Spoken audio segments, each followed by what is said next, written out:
Okay, here we go. Hello, everybody, and welcome back to Pensando Inglés.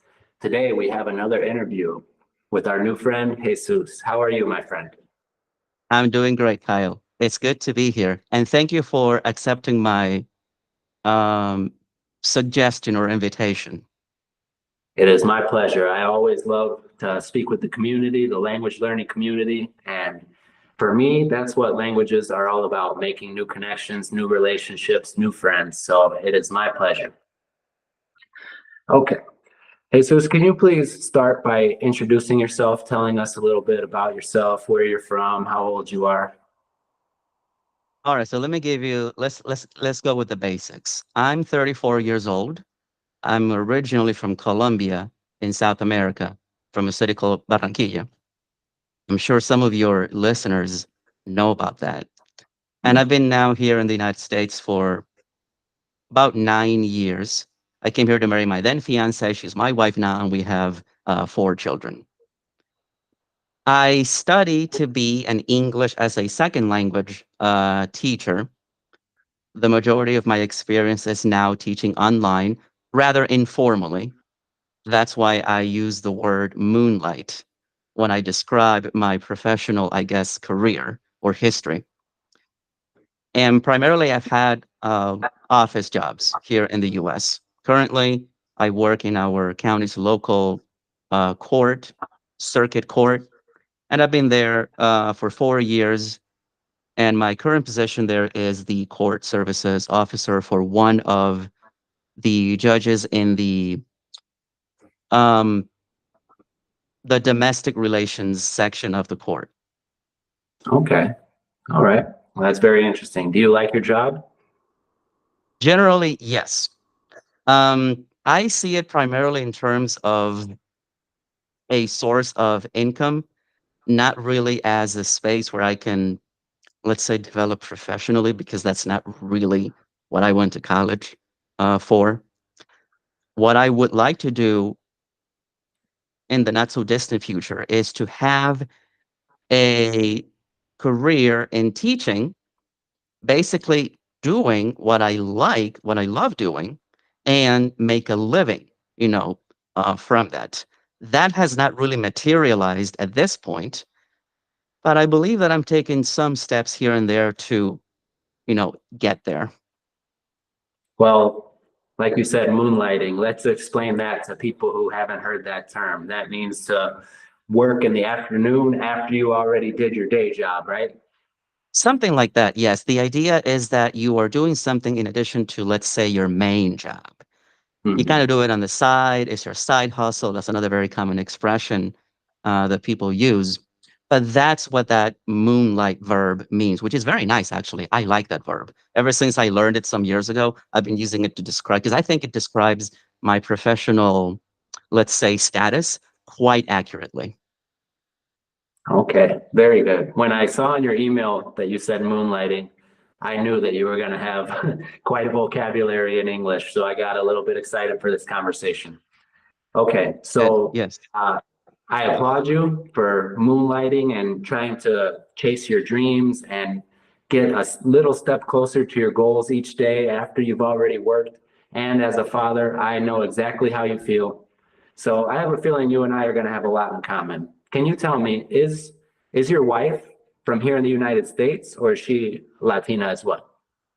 No, my wife is American. She was born and raised here in the city of Battle Creek. So when we met online, and it was not a dating site or anything like this. It was actually a language learning platform. You might have heard about Verbling. Hmm. Does that ring a bell to you? Yeah. So Verbling was very different. Way back in the day, this would have been like 2013 and 14.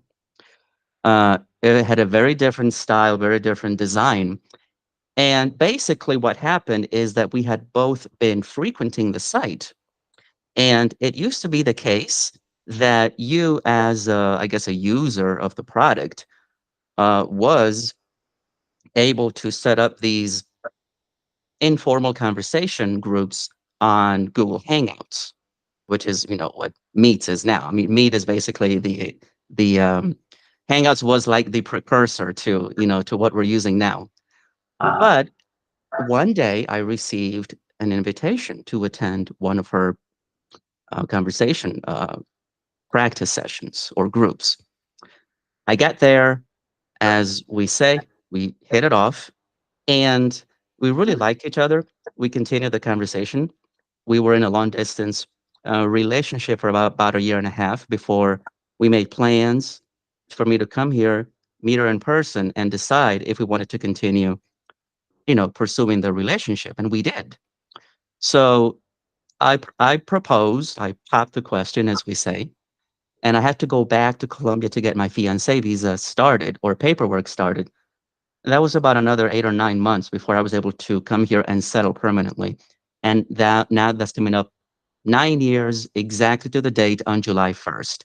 That'll be a day I'll never forget in my life. okay, excellent. What a cool story. So, does your wife speak Spanish, or were you practicing your English? She speaks really good Spanish, in my view, more than she gives herself credit for.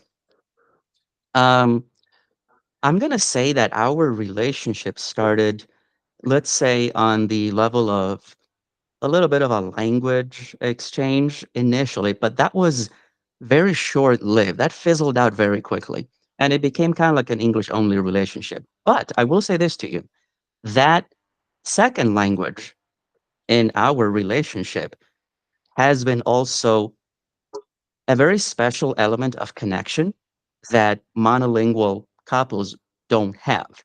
And so that, in my view, I mean, the way that I see things, that strengthens our connection, our bond, our relationship.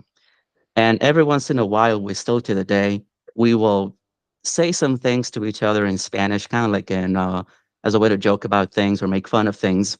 And that's a very beautiful moment of connection. It's very powerful, if you ask me. We And I can kind of like maybe answer preemptively a question here about raising children by bilingual. Um, I'll say this to you about that. We had a bit of a back and forth before our firstborn was born. He's 7 years old now, and we talked about different ways in which people, try to make that happen. We talked about one parent speaking one language and then both parents kind of like taking turns with the languages that they speak. We never did the one parent, one language approach because, at least the way that I saw it back then, it really didn't make much sense to me and it just would have felt strange. Mhm. What we did for a while was to try to split the week evenly between English and Spanish. And that proved to be much more difficult to sustain, long Uh, term, because what usually happened is that on the seventh day, however, I mean, how in whatever ways we try to split or make the work or make that work, it always ended up being the case that English would kind of win out. And so we ended up, with a little bit of a, let's say, disproportionate, let's say, input there. And then when our oldest was about maybe 4 and 4.5, I became concerned, and so did she, that his language was not quite emerging yet. And that worried me at the time because I was concerned that literacy would be delayed. mhm. And I'm fully aware that there are people with success stories out there. I guess it just didn't really happen for us. And we made a decision about 2.5 years ago now to stick to English only. And whatever Spanish the children are picking up now is something that they basically are gonna try to like tease out of me. And it's not really a lot, but I will say this, my daughter, who is our second child, she has shown more interest in that than the boys so far. And I do a video call with my parents once a week, which is what I'm going to be doing after we wrap up this conversation. And they will listen to me speaking Spanish. So maybe that's kind of like a moment for them to, take in some of the input. But it is not as, let's say, intentional as it was some years ago now. Okay, very interesting. So I assume that your family doesn't speak English, correct? They don't. Yeah, that's right. How do you feel about that? That it will be difficult for your children to communicate with that side of their family. That's a good question. Yes, because I certainly would like, I'm going to say that I would like for them to have that opportunity to interact with them at some point. It is not something that, to be quite frank, um, is not really at the forefront of my mind at the moment. Hmm. I'm seeing it as something that will, you know, sort itself out as the years go by, because I don't want to I don't want to really put that pressure on them right now to take on another language, especially because my wife is homeschooling the children, and there is a much different, let's say, timetable or achievement of milestones as opposed to regular in-person schooling. And so I kind of want to let really put that on their plate, so to speak, and let that develop itself naturally. I am not concerned that they're going to be cut off linguistically. I know that at some point, one of them will show a much more, let's say, strong interest. And they do, for instance, they will say hello, and they'll say that they're doing good, bien, hola, and things like that. That's a start. Oh, And yeah. um, I'm not really too concerned, about that at the moment. Neither is my wife. We're definitely on the same page there, and I know that they will have that connection at some point. So let's just say that if it were to become like a challenge down the line, we'll just cross that bridge when we come to it. Right. Yeah. They say young children can acquire languages easier, but to me, it's easier to put a little bit more mature of a child into a class situation because a 2-year-old or a 3-year-old, they don't want to sit and listen. So yeah, I agree. It's just simply not there. They're not there. They don't have Mhm. that capacity to receive that kind of, let's say, more traditional instruction. They need a different approach. And I just honestly don't see the need for it at the moment. Here and now, I just don't see the need. Well, no, you're raising a family in Michigan and you want your children to be successful in their environment. So I completely get what you're saying. You want them to thrive in English, thrive in the community and environment that they're gonna need to find opportunities in their future. And hey, they've got Colombian family, so without a doubt, one day they're gonna want to explore that side as well. Absolutely. That curiosity will naturally, and I'm firmly convinced of that, that will naturally find a way to manifest itself. And when it does, it'll be unmistakably clear. Yeah, definitely. Because you need a passion for a language to actually learn it well, I think. The people that, oh, well, I have to for my job, they're not going to learn it as quickly or as thoroughly as somebody who I want to learn this. I want to connect with these people. I want to have a conversation with grandma. Exactly. Yes. Yes. And I'm sure that'll be a heartwarming moment the day that Oh, the day that takes place. I'm sure that I'm going to be moved, on the inside. I know that I'm going to feel something stir within me. It's going to be perhaps, kind of like go off on a bit of a tangent here. I naturalized here in the US back in December of 2019. And I remember when we swore the oath to become Americans, that was an electric moment for me. I really felt something within me stir, with emotion. And I'm expecting something like that the day that they manifest, the day that they show to me that, we really want to pick up your language, puppy. because that's another thing interestingly that has kind of like really taken root here in our family, and that is that the kids will address me as papi. As you know, that's daddy, in Mhm. Spanish. Okay. Well, you've got some beautiful moments to look forward to, and congratulations on your naturalization.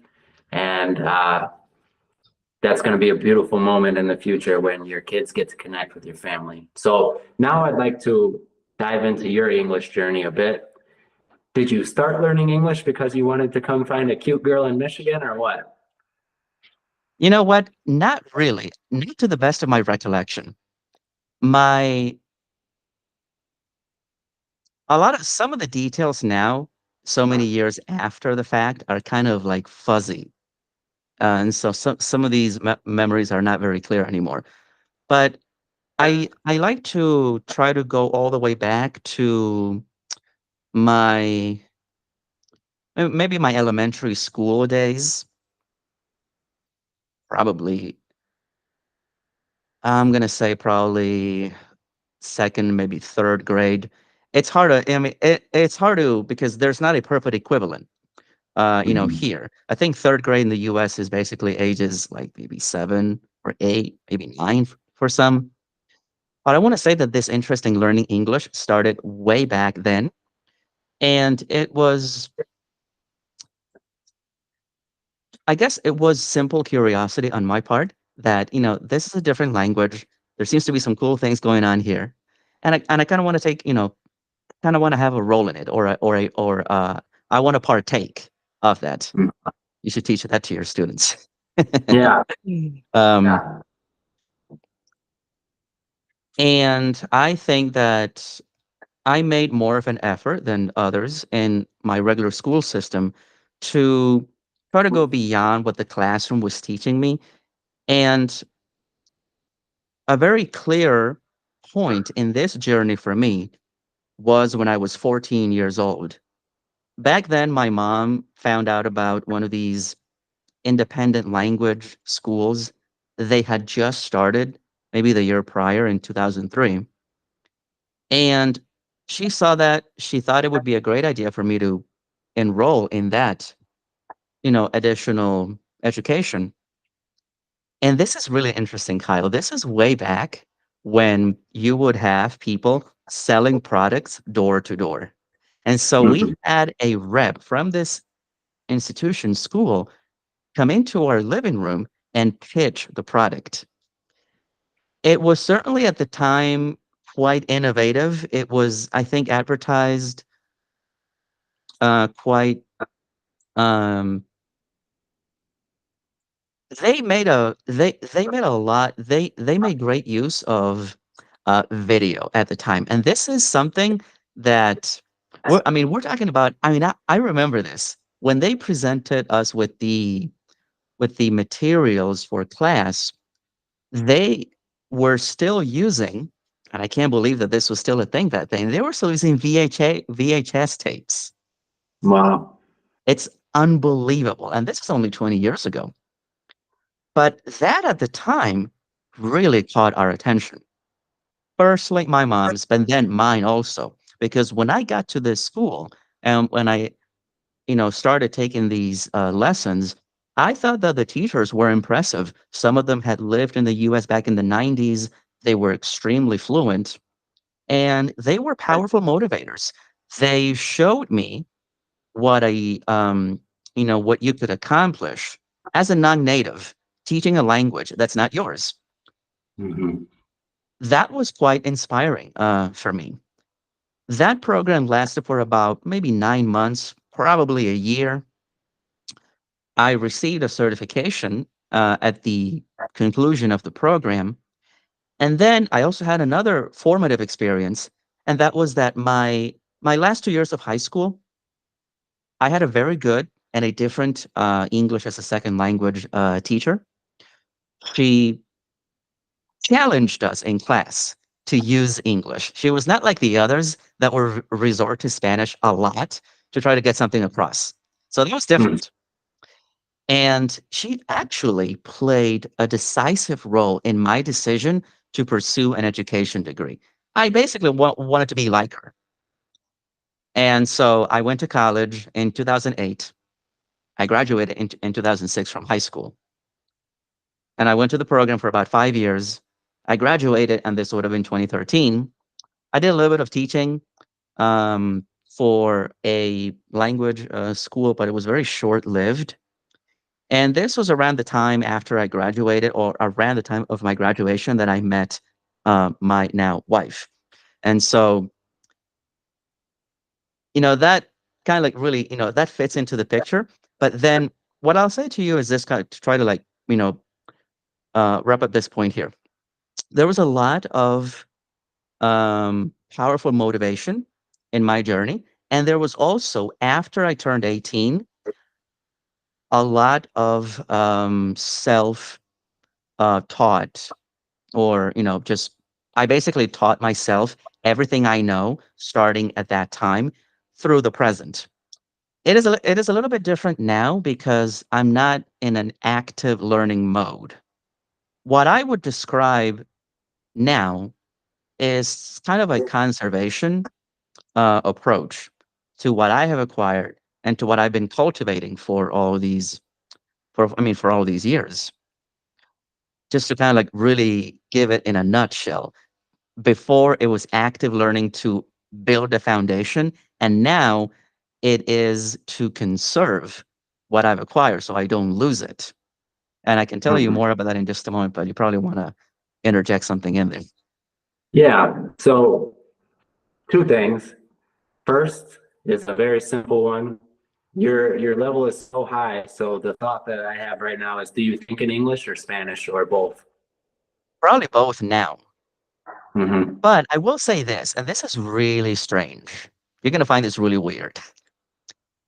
I would say that right now, I can have a higher communicative competence in English than in my own language. If anything, because when I compare my two languages side by side, I have a much more expansive vocabulary in English as opposed to Spanish.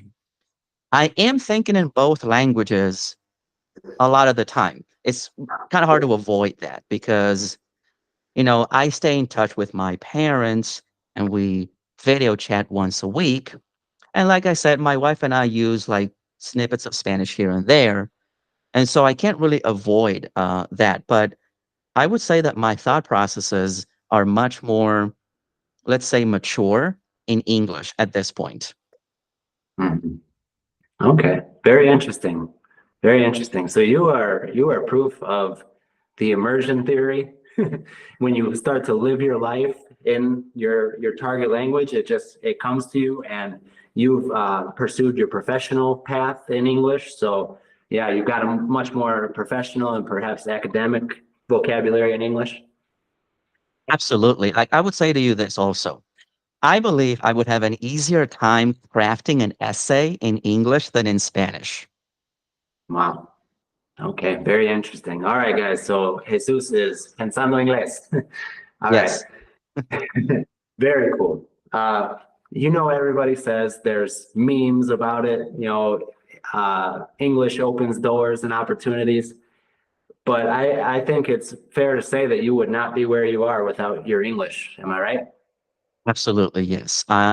It is absolutely, a cliche, kind of jaded at this point, kind of like a tired, slogan. But I still believe that there's truth to it. Probably what I would say is that nowadays, since there's such a proliferation of resources, a decent level is not going to cut it anymore. If you really want to succeed in this language at this point, you have to find or carve out a niche. And for me, for instance, that has been helping people with their American English pronunciation. I've been cultivating this American accent for 16 years now. That's something that, of course, there's a lot of coaches out there, but still, for many learners at even the most advanced levels, you can pick out some basic mistakes and some at least in the literature, we call these fossilized language errors, particularly when it comes to pronunciation. And so I guess my expertise there still to this day stands out. And so that's what I would say, to that. I would nuance the slogan with some things. And so that's what I would say about it. Okay, and your accent, of course, is incredible. Is there a quick tip or two that you could give us who are, trying to improve in that aspect? What's something simple we can start to do today to improve our accents? Do you mean in general, right? Like whatever language you are trying to acquire? In general, for me, of course, Spanish or Mm, French, but everybody watching this wants to know how to pronounce things in yeah. English like you. Well, you know what? I am in the middle of completing a training program with a YouTuber creator and also, Instagram creator. Um,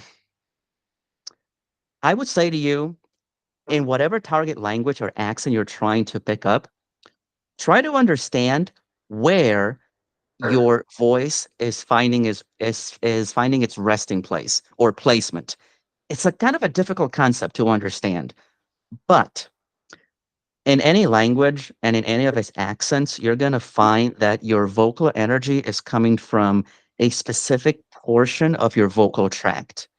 In an American accent or in a generic American accent, it seems to be coming, in my experience, from somewhere in the back of your throat with an open feeling, and it's coming from the diaphragm. I know that in my own language or in my other language in Spanish, it seems to be more tense and higher up in the mouth. So I would say that to you.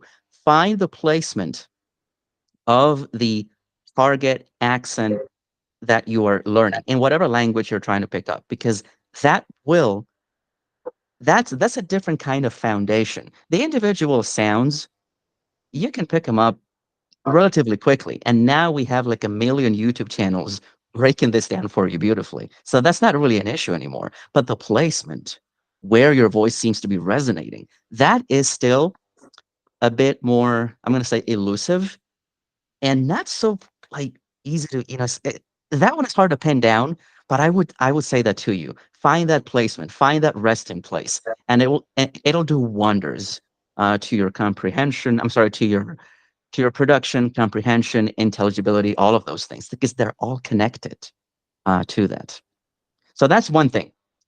I think another one is quite simple, and you really try to, you really you really try to hammer this point home all the time, and that is the input or Mhm.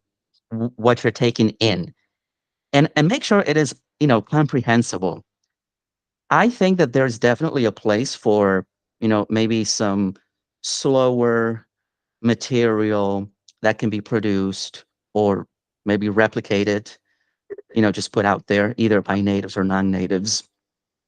That is a good starting point. Like I would not recommend, for instance, that you listen to, at least not right away, unscripted conversations that you can pick up from the streets.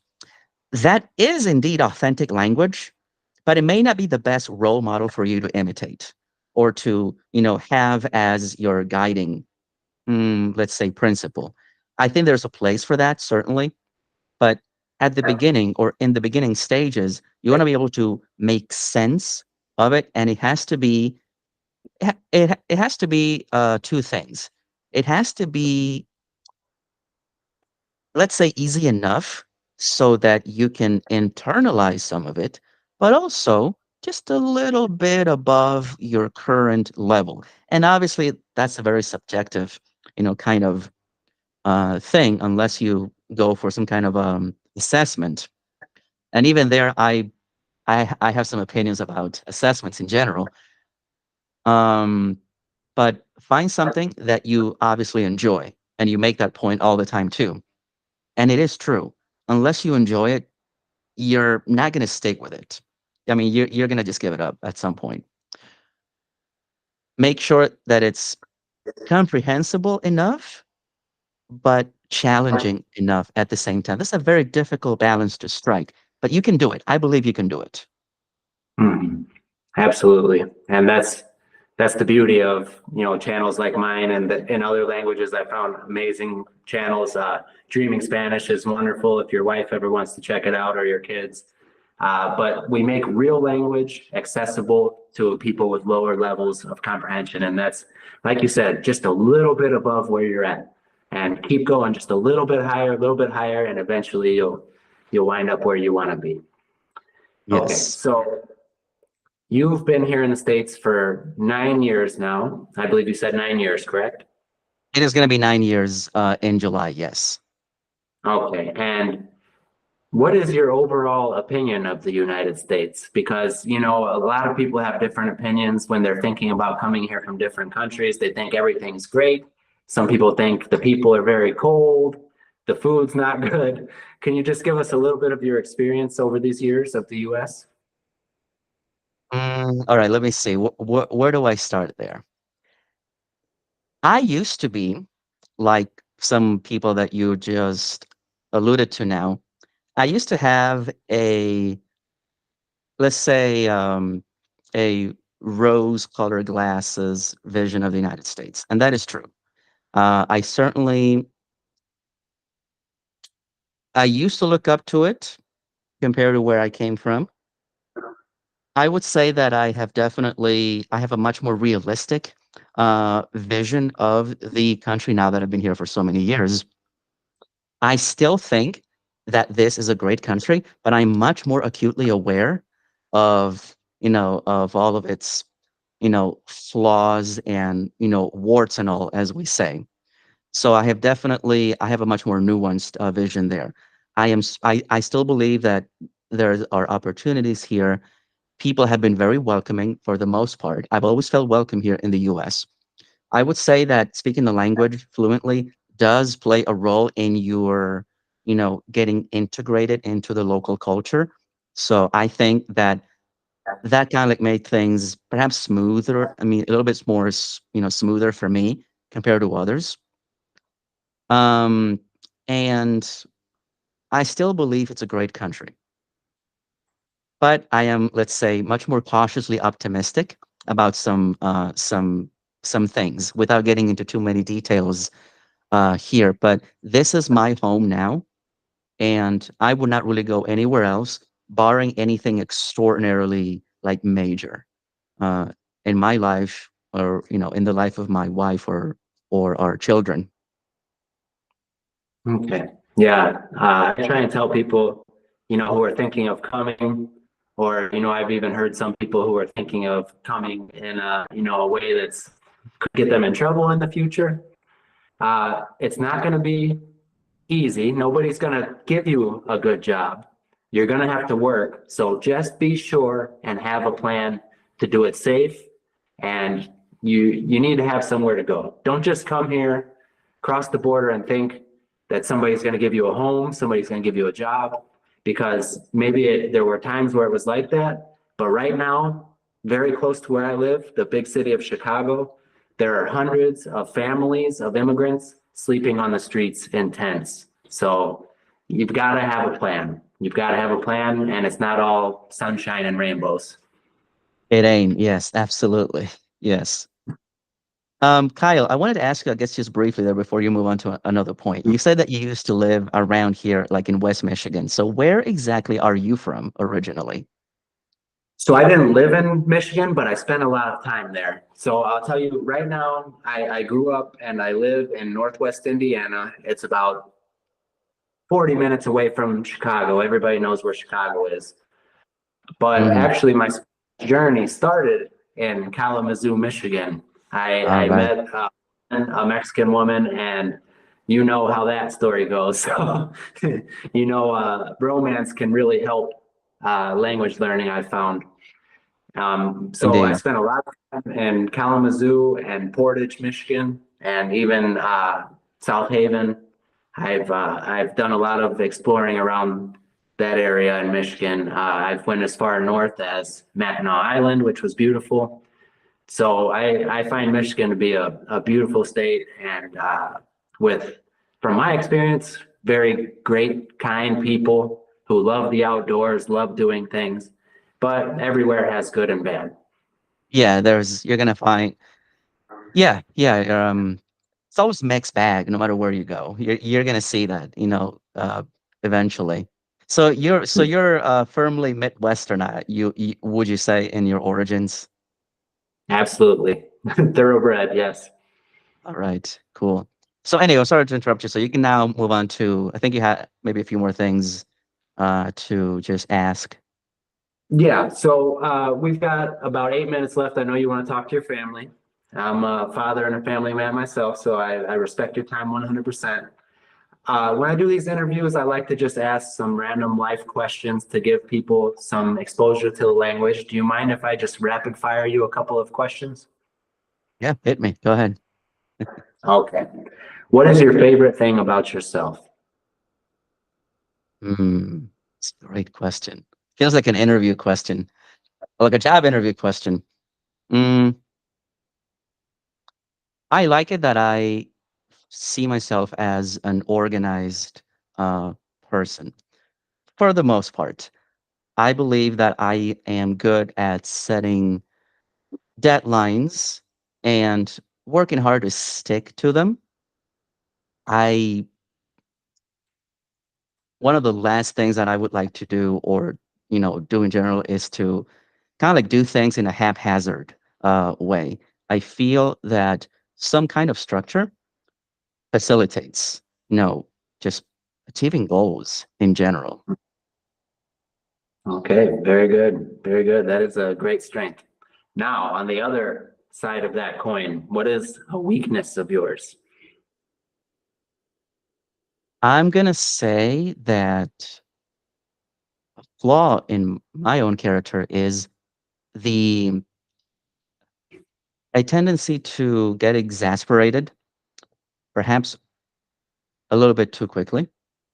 And I it can I'm gonna describe it this way, and I'm not trying to kind of like downplay it. But I would say that it is about having a short fuse, if your listeners want to learn that expression. I do have that tendency, especially, and it has been, I guess, more mm, clear to me now when I realize that educating your children and forming their characters demands of you a great deal of patience that sometimes I run out of quite quickly. So, yeah, I would say that is one of those, noticeable weaknesses, in my character. Okay. Well, we can always improve. My son has taught me a lot of patience, and I'm sure your children, four children, teach you that lesson every day. They do kind of like a crash course, and so, Mhm. but I'm getting there. I am definitely getting there, and my wife encourages me, um, when I have those moments where I can kind of like rein that in and just do it, differently. Okay. This one is can be a tricky one, but I think it's quite interesting. What is your biggest fear? Biggest fear.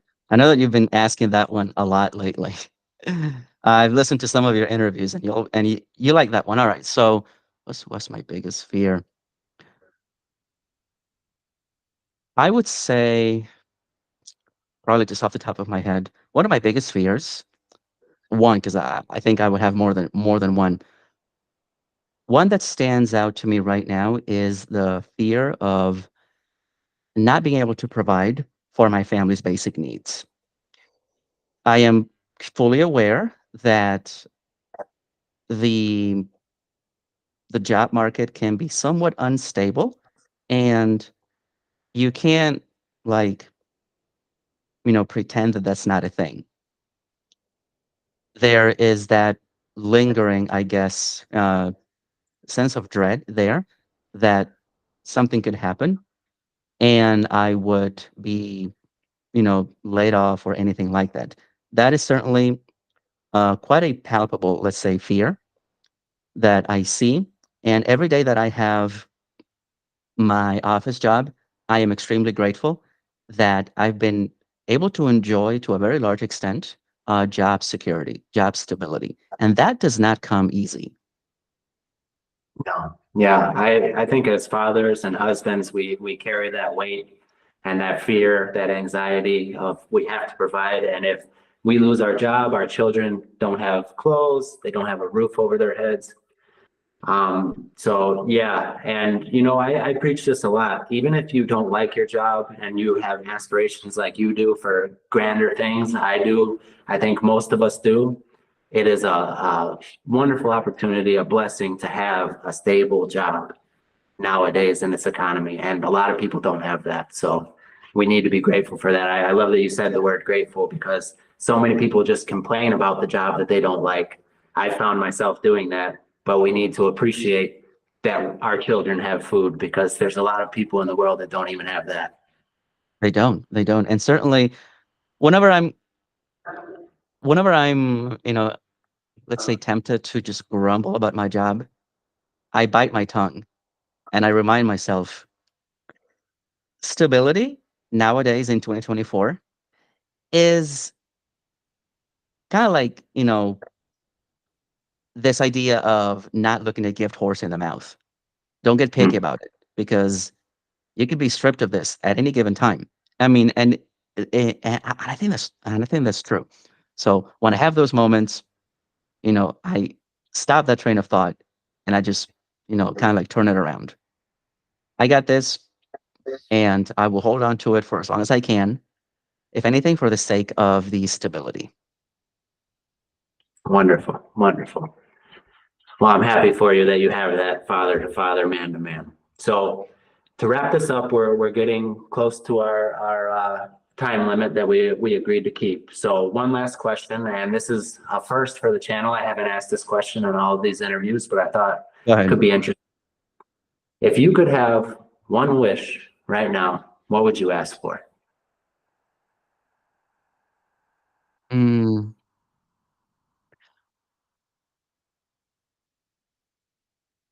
I'm going to give you the first thing that comes to mind. If that could be granted to me, I would ask for a clear and definite entrepreneurial spirit to get something off the ground, on my own, kind of like just strike out on my own. I would wish for that, that I had that, that wherewithal to get something off the ground, something of my own. Incredible answer. Wonderful. You know, so many people will say, "Oh, I want to be rich." You want the strength, the wisdom, the knowledge, the perseverance to go out and make your own way. I respect that and I applaud that very much. Thank you. All right, Jesus, it's been an absolute pleasure to speak with you and to be able to show everybody what immersion, what organization, what planning, studying, and living in a language can really do. You are an example for your fellow Colombians. I have seems like 75% of my subscribers are from Colombia, so I'm sure they will be thrilled to see one of their countrymen dominating my language so well. Good, good. Yeah, hopefully, yeah. Yes, hopefully that'll serve as, hopefully it'll, as we say, light a fire under you. Mhm. Would you like to say one last thing to the people watching before we wrap this up? I hope you really enjoyed our conversation. I do have a tendency sometimes to ramble when I speak or when I try to answer a question. But I see all of that as all of those years of hard work paying off. And so don't be afraid to use this language. I know that you need it for all kinds of reasons, but find your motivation, find what you are really good at, find something that you're passionate about, set your mind to it. And I know you've heard this advice probably a million times, but as we say in English, or at least in somewhere, put your nose to the grindstone. You can do it. So there it is. I like this guy. All right, everybody. If you would like to have a conversation like this with me, be brave like Jesus was and send me an email. I'll put the link down below. All right, my friends, como siempre, muchísimas gracias por ver. Nos vemos pronto. Hasta luego. All right. All right.